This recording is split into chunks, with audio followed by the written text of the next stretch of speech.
And hello again, everybody. It's the two-man game on Claves Online. I'm Bob Ramsey. That's my partner, Matt Rocchio, and got a lot to talk about as we hit a weekend, rare Saturday, just the way things worked out, and actually a mind-numbing travel day for me coming back from Amherst, Massachusetts to St. Louis.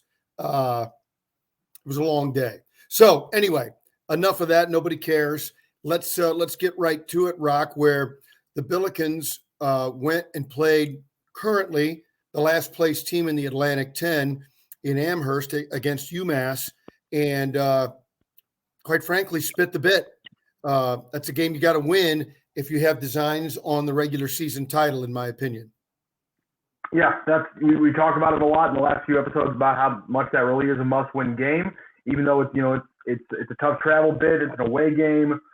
It's been a weird season still, but nonetheless, you have to win those kind of games, and they couldn't finish it off, and that was a disappointing factor. When you have a lead over a team like UMass that late in the game, you need to build on it and not completely surrender and go cold like they did right there around, well, really a couple times. It was about the 12-minute mark. They let them back in. They let them back in again about the 8-minute mark, and then about the 6-minute mark, that's when it really got out of their hand. And so just not being able to put your proverbial foot on the throat is just a really disappointing team. Those are the kind of teams you got to close out. It looked like maybe they had figured out some of the second half issues in some of the previous games, but then they crept right back up again. I want to go big picture, still talking about, before we get to the specifics of the game, how it matters, my opinion on the wins and losses and why you really needed this. Granted, you could still win the league outright.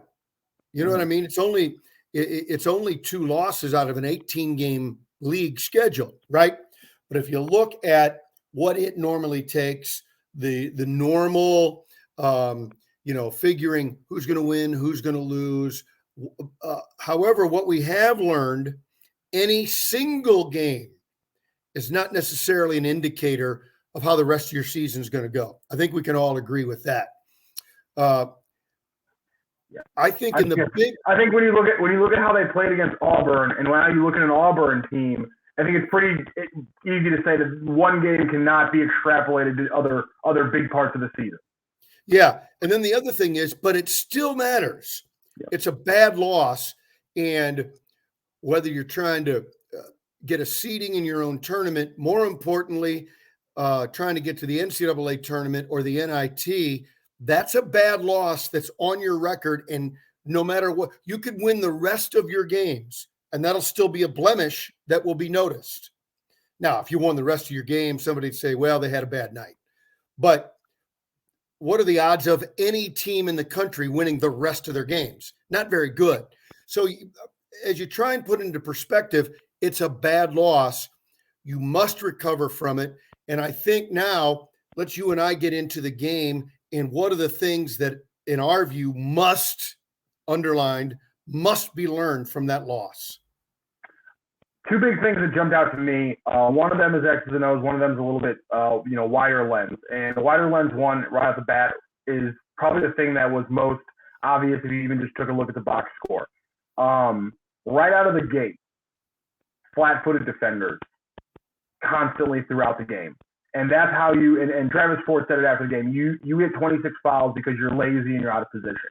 And that was a game where, for some reason, right out of the gate, St. Louis was flat-footed on defense, was getting caught looking, was lazy in their switches and those kind of things, and it got them in bad situations. At first, they were able to overcome them a lot, but eventually it just started breaking them down and beating to them. So that was inexplicable because that's not a skill thing. That's just an effort thing, and it wasn't there at all. And I think Travis hit on that early. And again, when you look at the box score and you break down what number tells the story, it's that UMass got to the line a lot because you were fouling them when they were just, cannonballing into the paint with really not even a good shot attempt. They were just getting contact and trying to finish through. And because SLU was a step late almost every play, they were hacking and UMass was getting the calls. Yeah. So obviously you'd like to prevent the person you're guarding to get dribble penetration. That's the obvious thing. But they're playing too. And as we like to say, they own scholarship too. So once they do make that move, you've got to make the decision. how far can I go, walling off their angle, but when the shot goes up, what happens now? Do I go up and lean in and try an impossible block or whatever? And I'm not suggesting that you necessarily concede the shot. You still have to, but you still have to show your hands up high, verticality. You can't lean in, and then once the shot's taken, then you get into your blockout assignment, and people got to come help. And then it's team defense and all those things, and they got to come help. But to just fly, you've been beaten, and then to exacerbate the problem by flying in the air and waving your arm at the offensive player and fouling them, it's bad. It's bad technique. It's bad desire. I've always said, and I'll take it to my grave, defense in every sport, by the way, is technique and desire. And bad technique, bad desire. And Travis talked about it in the pregame show on Camo X. He said, they really shoot it. You got to guard the three and all that. He goes, but the difference is in their wins and losses is not shooting percentage or attempts made. The difference is them getting to the line. And sure enough, it played out that way on Thursday against the Billikens. Yeah, they didn't do a terrible job necessarily of them getting to the line. They averaged about 26 threes per game. They took just about 20. You know, it's not terrible. I'm sure, you know, if they wanted to game plan a different way, it'd be maybe a little bit less. And that's why my other point is that when people look at, I think UMass was final. I think it was 7 for 21. Let me double check this really quick. The UMass was finally 7 for 20.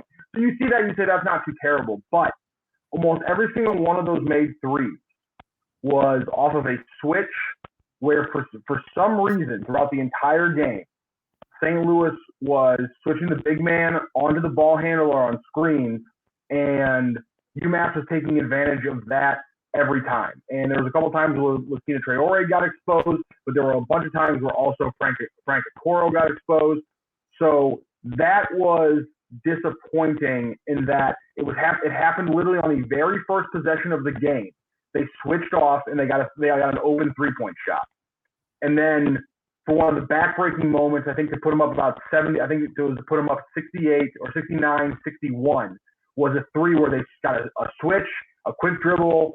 For some reason, they pulled it out, and for some reason, Traore stayed on the guard, and there was no other secondary switches, and finally he just worked him in, cooked him, got an open 3-point on a step back, and that was a backbreaker. And so that's the part where I was disappointed, not from the effort from the players, but from the actual X's and O's and adjustment side that we've criticized before, which was why were those same looks being allowed late in the game when that was something that was really beneficial? It was the only reason they were in the game in the first half.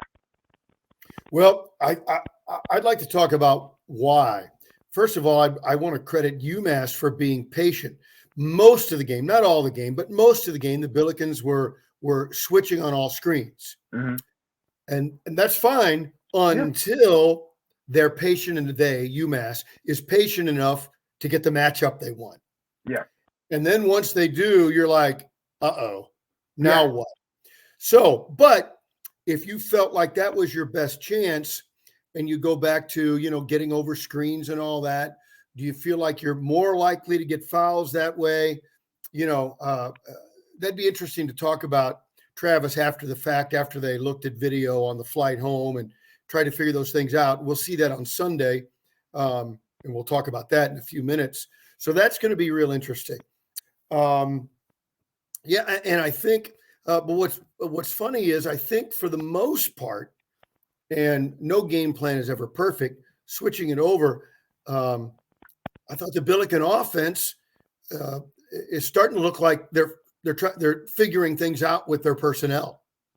Yeah, that was, I did like that. 19 3-point attempts from St. Louis. I like that. Gibson Jimerson got 5 looks, went 2 of 5, scored 23 points again.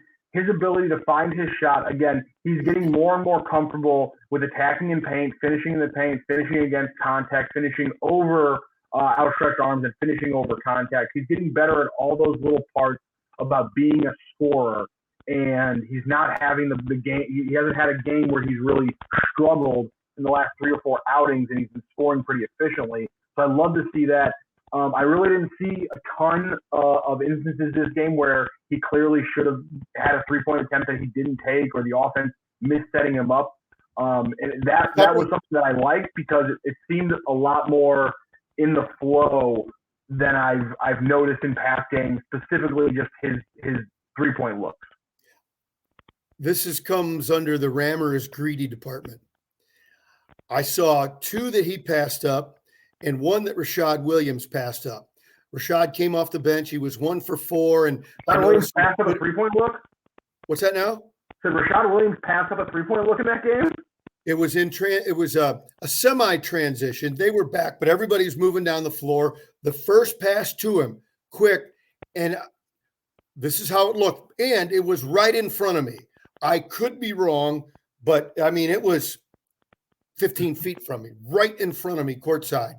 And the pass came to him, and the defense, had gotten back and hadn't spread to the 3-point line, and he took it. Now, did he bobble it? Was he not have his feet ready? Whatever.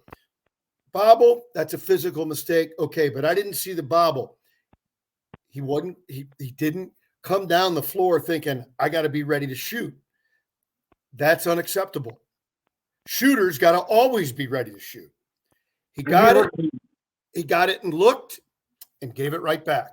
Wow. That's what he's out there for. Now, 1 for 4, I saw some complaints. 1 for 4, not getting it done. What's funny is if he'd have made another one, people are going, oh, my, just 1 3. Now he's 2 for 4, and people are going, he's got to shoot more, get him more clock. So every one of those shots absolutely looked like it was going in. They were all good shots. I was going to say, 2 of the 3 misses. One of them, hard clang out. The second one, roll out, spin out. So, he had those things, centimeters away from those things absolutely being dead-eye shots. So yeah. I'm absolutely with you. I have no problem with his 1 for 4. I love the way he was taking it. I loved when he was taking it. I will get greedy because I told myself I was going to be complimentary of the 3-point shooting, but I'll get greedy because you did. The second 3 that Gibson did make was later in the game, and he got it was late I think it was later in the shot clock. He caught it, and he did a side step deeper into the corner, and he completely shook the guy. And I'll be honest, I got greedy in that moment because I was like, if he can shake guys with that kind of side step, I'm going to start getting greedy and asking for 7 or 8 threes per game, because that little move he made was gorgeous. And I understand that it's not the most efficient shot. I'm sure, most coaches don't like to see step back threes in the pros, let alone the college game still. But nonetheless, that little step back 3-pointer he hit late in the game against UMass was gorgeous. It was technical. It was quick. It had this herky-jerky motion to it that completely threw the defender off. I loved it.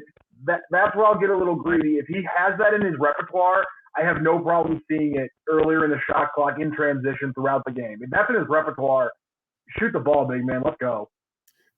You lead the A-10 in scoring. It's not enough for me and Rocc.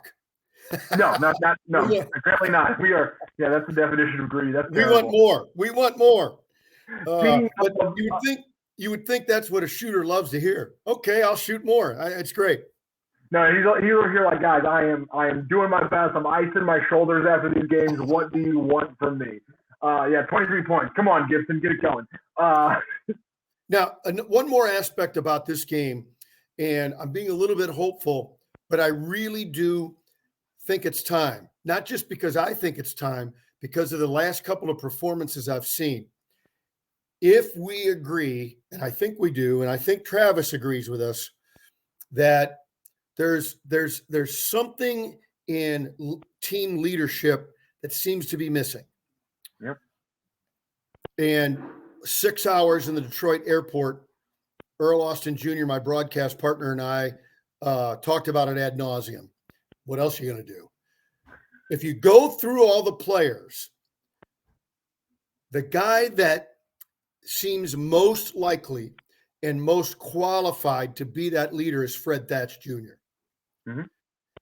And if Fred, he doesn't have to score 20 like he did against UMass Thursday, but if Fred can score enough to consistently get 25 minutes a game and consistently be the best defender that he is, the guy that sort of bridging this team from the Goodwin French team to the Perkins less Yuri Jimerson team, if Fred can be that bridge and accept the part of being a leader as part of crossing that bridge, I think we could be onto something here. Fred was marvelous against UMass. His up and under, hard contact, left block against a 6'8" defender. He physically intimidated a guy who was 6 inches taller and, 15 pounds heavier, to the point the referee looked at me and mouthed, "Wow, he's strong." The referee looked to me. How about that? Anyway, go ahead. I like that you brought him up because I thought his game was interesting because I thought he was honestly, alongside a lot of other people, there was also guilty in the first 5 minutes of not having that same intensity that he especially is a hallmark for. And he admitted it. And he admitted it in postgame. Yeah, not acceptable. The fact that he was able to bring that aspect back into his game later in and kind of lock in that way, I love that. So I'm glad that he noticed that too, because, like I said, that I have to imagine, and you talk about leadership, that's something that if you're Jordan Nesbitt, if you're Gibson Jimerson, and you're Lucia Traore, and you see Fred, slacking a little bit on defense right out of the gate, that's not gonna get you going for that game. And so right. I like that he noticed that, and I like that we're immediately talking about the leadership, because can he then turn the fact that he maybe wasn't the motor that he needed to be in that last game against UMass? Can he then take that leadership position and use it to really motivate these guys going into a rematch right away and kind of trying to turn the momentum of the season around? Yeah, and as we transition into Sunday's game, a rare back-to-back, although the B one was St. Bonaventure in February. And for those who wonder why they're doing it, it's because of the COVID reschedules. Just a weird deal. The Billikens don't have a fourth day off between games now until March. It's gonna be a heavy schedule, and we can talk about schedule later. But what aspects of the Billiken game plan do the coaches say? Yesterday in practice, tonight formulating the game plan, what they're doing in practice today. What are they saying? The game plan was good, but the execution wasn't, or this part of the game plan we've got to adjust. I think that'll be the fascinating thing to see for Sunday. Yeah, if I had to say, I had to ask for any game plan changes or expected any, I would wonder if this is the game. And now again, the practice schedule, I'm sure, has just been non-existent because of the turnaround and the travel and everything like that. So maybe this is not the right time to change anything. But I have to think we see something differently in how they play the pick and roll, because we're back again in another streak of games where the pick and roll, whether it be the pick and pop, whether it be the ball carrier killing you, whether it be the roller killing you actually in the paint. There have just been different aspects of the pick and roll that have been completely dooming them the last few games. And so we saw stuff like that earlier in the year, in the Auburn game being kind of the one of the big moments of it, where they were just doing anything they wanted on the pick and roll. So that would be the one thing I would wonder, because that's necessarily not a scheme change. That's more of a let's watch tape and just make sure we do the things we're supposed to do in our scheme better. And so that's the one thing I would look to. Do we maybe see just a couple more specific switches, and maybe don't switch everything, keep the switches out on the wings, try to keep that 1-5 switch from getting isolated so badly. Maybe they play a little bit more zone so that you can help on that and the switches isn't as obvious. I wonder if that's maybe what we see. Zone, in fact, I think now just saying it is probably a really good idea. In fact, UMass didn't really do anything. They didn't get a lot of shots when they went into that. I think it was kind of an elongated 3-2, like 1-2-2 almost. Yeah. And so that might be one of the ways they say, listen, if you're going to beat us, it's going to have to be 3-point shooting. You're going to have to take more than 20, and you're not going to get a bunch of easy drives into the paint and dumb fouls from us this time. That I have to so play a little bit more zone, cut down on the easy looks in the pick and roll, and then just actually run your ass off the way you're supposed to and the way we know you can. And I got to imagine that's going to be a majority of the game plan just because they haven't had a lot of time, I'm thinking, to get into the gym and do anything different. You know, one other thing to look at, if people like to look at the stats and see how that plays into what occurred on the court, the Billikens won the rebound battle, but only by 1 or 2. I forget the exact number. They've got to dominate. I think they lost the offensive rebounding battle by 1, but they actually won the defensive rebounding battle by 1 total. Not good enough. Yeah. Sunday against UMass at Chaifetz Arena, the Billikens must dominate the boards. I mean, dominate. That's an absolute must. And that goes back to technique and desire. Rick Majerus said rebounding is an affair of the heart. And this is what it's all about. We've already talked about defense. Travis talked about it. He was really upset about it. And you throw in the rebounding as part of it too. And that's one of the ways that fans will be able to measure it on Sunday. Rebounding is a matter of heart. An affair of the heart. An affair of the heart. That is an iconic, incredible statement. God, Rick Majerus was freaking just incredible with those little things, wasn't he? Yeah. If you look at some of the other stats, you know, they got in the paint more than they did. Second chance points, fast break points. They did all those things better than UMass. Every stat tells you they should have won that game as long as they move their feet on defense and don't foul a bunch of dumb times. Now, with that said, take away a lot of those foul shots, it's still a close game for the majority of the time. And I think that would be worrisome to a lot of St. Louis fans in a game where they expected to come out and dominate and right off the bat. I think a lot of them might be asking, you know, yeah, sure, you move your feet a little bit better on defense. You know, you keep them at the same rate, you know, only hitting about 33% from the line, and you're going to win the game. But shouldn't this be a team that SLU can beat by 7 or 8 and, you know, kind of have a handle on the game? No, by 20. I'd be more worried. By 20. And so I guess the question should be then, if we're talking about a game plan adjustment that gets them a win, but where is the St. Louis team that can win this game by double digits? Where is that team? What are we missing in the formula to get to that team from where we are right now? One more thing to the other points we've already made that I believe, obviously we said it, so we think they're salient points. And I'm only getting a glimpse of it. I didn't have a chance when I thought it was appropriate to talk to Jordan Nesbitt. Did you see that pull-up jumper from the right side of the key in the second half, elevated from about 12 feet out? God, I'm telling you, it's a pro shot. And I got to ask him, why aren't you doing it more? Because when he does it, it's a thing of beauty. So at some point, I don't know if I get a chance to do it tomorrow morning. I don't know if it's appropriate to talk to a kid about his game right before a game, but within the week, I will talk to him about it. I like that. That's what they're missing. There isn't that extra score. I don't think you're wrong. But I do want to ask the question because the one I'm thinking of, he missed it, but he pulled up over a defender who was in his hip, and the big man was skating towards him as well. And he said, I don't care about this. I got to my spot, and he raised up. And like you said, he got a good look. He didn't make it, but he got a good look against a tight defense. That little bit of confidence, I love seeing that, and I 100% thought of you when he did it. Good. I'm infectious. Exactly. So I think those are the things to look for on Sunday against UMass at Chaifetz Arena. By the way, any of the viewers here on the two-man game, don't forget it's a 1:30 start, 1:30 in the afternoon tomorrow. So they need a big crowd. I was too dumb earlier in my career to think fans really make a difference. I've learned the COVID has taught us fans make a difference. In fact, Fred Thatch mentioned that in his post-game comments.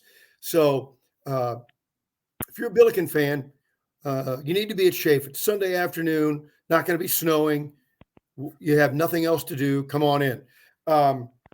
Yeah, so I think that's a chance to kind of get things righted. And if the Billikens clean those 4 or 5 things up we mentioned, if you can do that, then it tells you we can learn from mistakes, do these things correctly, and that's something you put in your pocket moving forward. Absolutely. Again, we talked about it.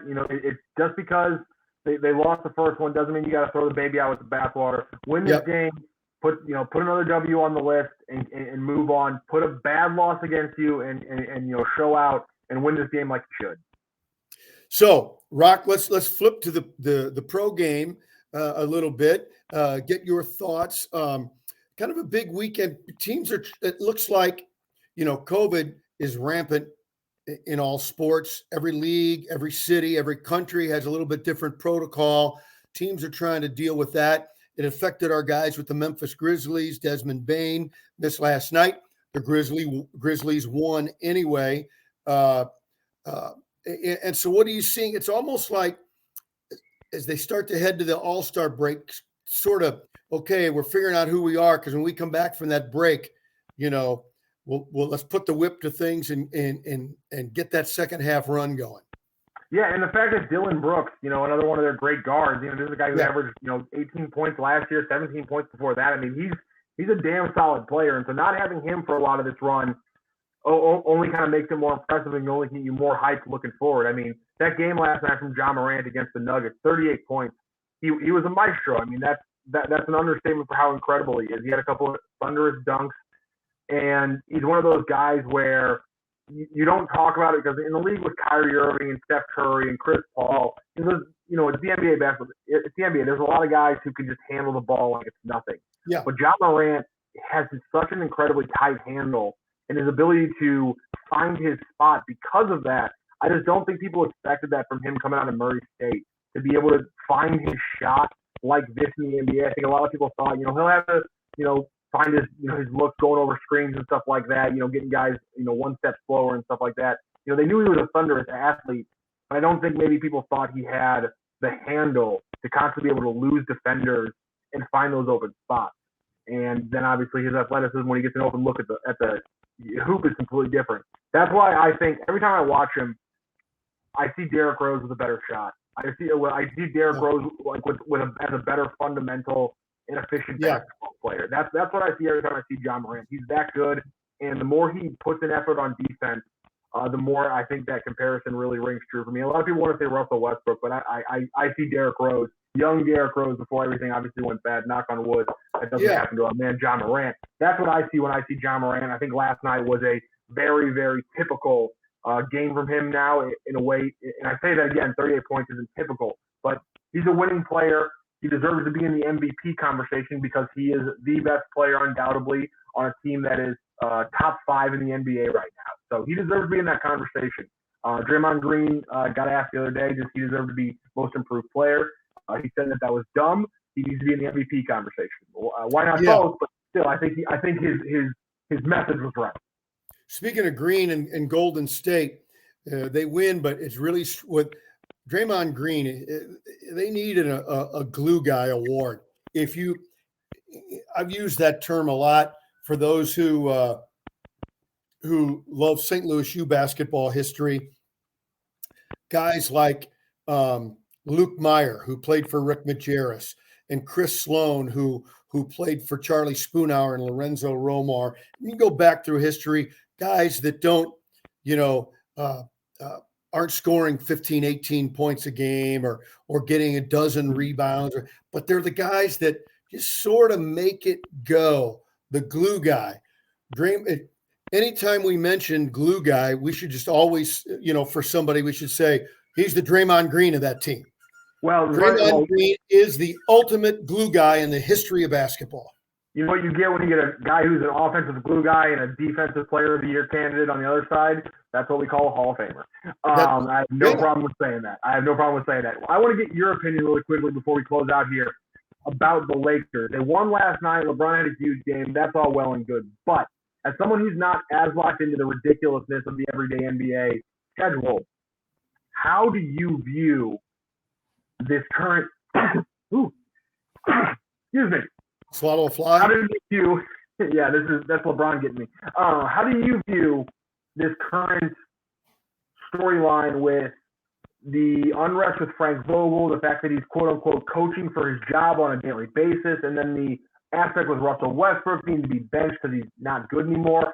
How do you, as a more of a 30,000 foot view at the NBA, is it as ridiculous as it is to me? Because this is just another example of just a ridiculous example of a LeBron James coach having way too much put on him, despite the fact that he didn't build the roster and doesn't have control over all the egos on the team because he didn't build the roster and didn't make any of the decisions.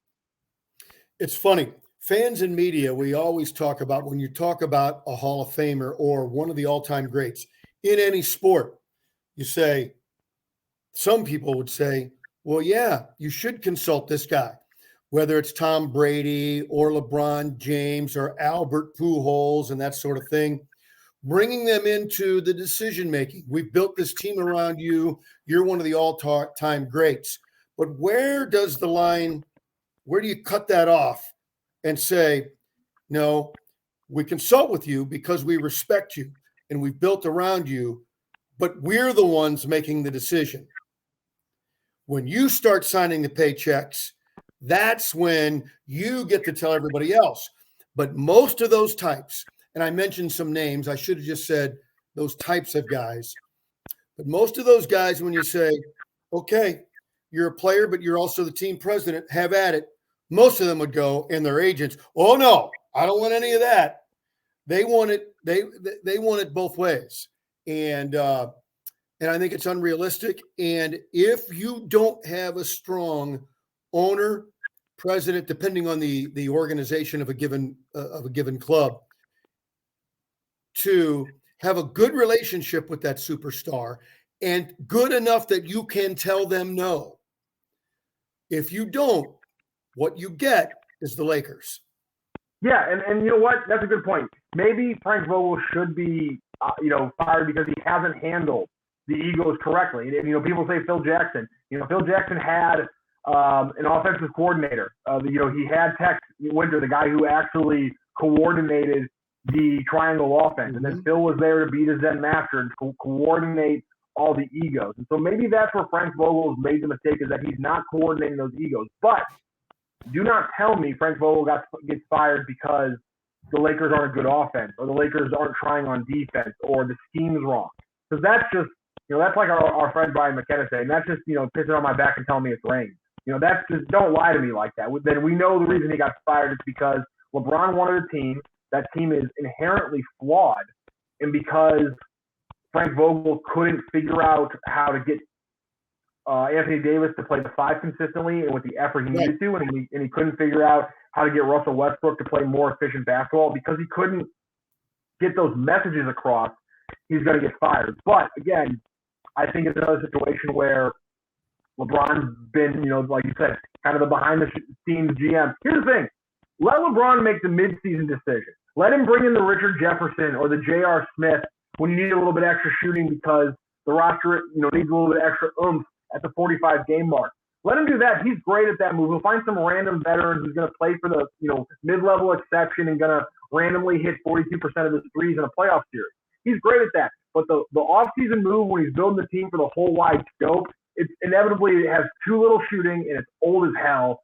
And this isn't the first time he's done this. So I think it's ridiculous. I think getting a story out there that he's playing for his job every game is dumb as hell. But also, I think Frank Vogel's fired back a little bit because we've had a couple stories where we were getting anecdotes from inside the coach's room, and either Frank Vogel has a loyal person inside the coach's room, or Frank Vogel isn't fighting this war alone, and I'm okay with that because it's ridiculous right now, and he should have benched Russell Westbrook months ago. It shouldn't have taken a okay for management for him to do that. That alone should tell you he doesn't have the control of the team that a head coach should have if he wants to be successful. It's a cluster. Right. I just wanted to make sure I wasn't going completely crazy because it's been driving me nuts because Frank Vogel is not a great coach. I don't think he's the best coach in the NBA by far, but he's a completely fine coach and there's no reason for him to have this hanging around his neck. This will be the second time that LeBron completely destroys Frank Vogel. First time, of course, will be he was the head coach for the Indiana Pacers. Looking into some actual basketball to watch for this weekend, the Bucks are going to destroy the Kings tonight. That'll be a fun one because Giannis right now is on an absolute tear. He's having one of those stretches where he goes full Shaq and he just likes to Euro step over people from like the 3-point line and dunk on them. It's one of those stretches where he's just an absolute blast to watch. Same thing right now with the Phoenix Suns. We talked about it last episode about how they've kind of moved into number one in the NBA. It's because Chris Paul is still an absolute assassin. Devin Booker continues to be incredible. Does Earl Austin mention Devin Booker to you whenever you guys try to talk basketball? Because if he doesn't, he's not watching the right game, because there are games where Devin Booker decides, I'm not going to shoot a three today. I'm going to take 27 mid-range jumpers. I'm going to make 20 of them, and they're going to be from every different angle and spot on the floor that I want. He should be Earl Austin's favorite player by like a million, especially now with Kevin Durant hurt. He's incredible. I will ask the awesome one. That's a good call. Ask the awesome one because he's absolutely. I'll tell you what we'll do. And you'll probably get to watch him do kind of a little bit of a Maestro's version of a mid-range game against Indiana tonight because they have a bunch of good bigs. So good games tonight. You get Milwaukee to see him go off. You get Devin Booker and the Suns at 8 p.m. to see them go off. And then you get to saddle in, like you said, brought up the Warriors a little bit. Tomorrow night, Sunday, sending you out of the weekend. It's going to be the best game of the day, the best game of the weekend. The Utah Jazz are traveling to San Francisco to play the Golden State Warriors. Yeah. Curry finally hit a game-winning shot last night against the Rockets, so maybe he's back into his groove. The Jazz are, I think, the fourth best team in the West. Some people would say they're still better than the Memphis Grizzlies. I would disagree vehemently, but that'll be a great game. Rudy Gobert is hitting a tough spot right now. Teams are honestly attacking him, which is something that usually doesn't happen until the postseason. But people are doing it now in the regular season. So I'm kind of waiting to see where does this Utah team go here in the second half. I think tomorrow night's game between them and the Warriors will be a good indicator. Yeah, I'll tell you what, two things. One, I can't wait to see that game. And this is a weekend where between the NBA, the NFL, Blues hockey, and college basketball, this should be a no commercial weekend for people that are good with the remote. You should never have to see one commercial and have a lot of fun doing it. What we'll do is we'll expand the two-man game coming up soon, and we'll get Earl Austin on, and we'll throw it all around, both with college and pro basketball. Absolutely. Rammer, let's wrap it up here because this Kentucky and Auburn game is about to close out pretty fun. Very good. Billikens tomorrow. We'll talk to all you folks the first of the week. That's Matt Rocchio. I'm Bob Ramsey. It's the two-man game right here on Claibs Online. St. Louis Acura was the #1 Acura dealer in Missouri in 2021, and we were the 17th in the nation for Acura sales volume. We sell over 100 pre-owned vehicles monthly, and we service all of the makes and models that we sell. We are waiting for verification of our 30th Acura Precision Team Award, the only dealer in the nation with so many awards for customer satisfaction and dealership performance. We have 300 pre-owned vehicles in stock right now. St. Louis Acura, better than ever for you.